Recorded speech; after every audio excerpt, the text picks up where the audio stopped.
En este vídeo vamos a practicar el camera tracking, una técnica de seguimiento de movimiento fundamental en postproducción digital. Este ha sido nuestro resultado.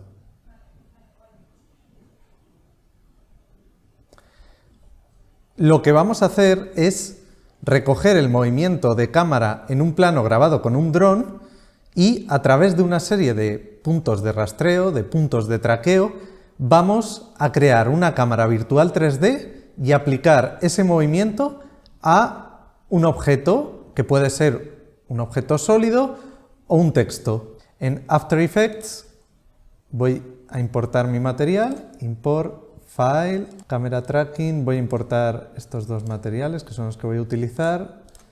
Aquí está mi plano, voy a hacer una nueva composición, vamos a darle 5 segundos de duración, voy a importar mi vídeo, ya tengo mi capa con el vídeo, este es el vídeo que vamos a traquear. Veis que para los diferentes marcadores de posición con los que va a analizar el movimiento de cámara me sirve este plano porque tiene zonas con mucho contraste. Este contraste va a ayudar a que haya puntos de traqueo muy bien definidos. Voy a poner precisamente en Motion Tracking el espacio de trabajo para que me sea más sencillo trabajar y vamos a darle a Track Camera. Y veis que automáticamente está haciendo un análisis de movimiento.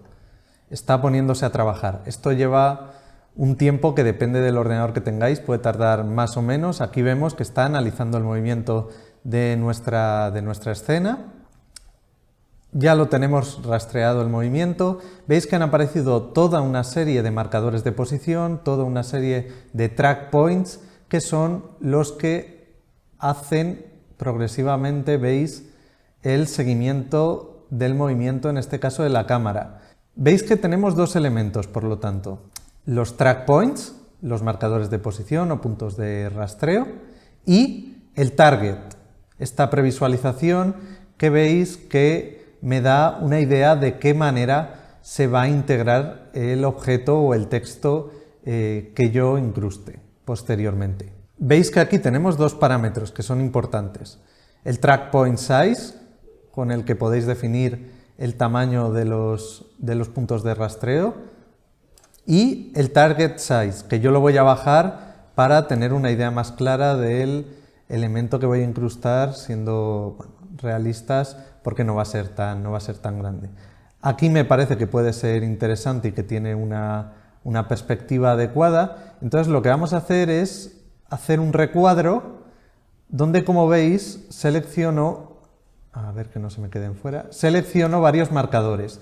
Toda esta información de movimiento que he analizado y rastreado ahora se va a aplicar a crear una cámara virtual 3D. Le damos a botón derecho y vamos a empezar generando un texto. Voy a darle a Create Text and Camera. Y veis que con la capa de texto y la cámara 3D que se nos ha creado, ya el seguimiento de movimiento lo realiza perfectamente y sin ningún problema. Lo que pasa es que hay que ajustar la tipografía, el texto, a las características de nuestra composición. Voy a cambiar el texto que viene por defecto, voy a poner UC3M, le voy a bajar un poquito a la escala. ¿Cómo podemos mejorar la integración de este texto en nuestra escena? Pues es muy sencillo. Yo os recomiendo siempre jugar con los modos de fusión de la capa.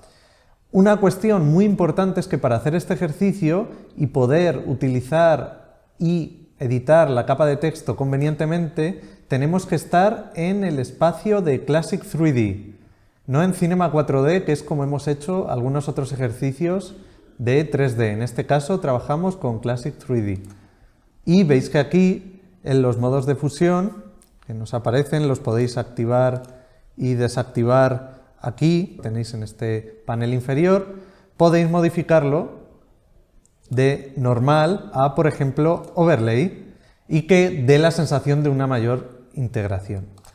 Otra cosa que podemos hacer es restarle un poco de opacidad. Y ya lo tenemos perfectamente realizado.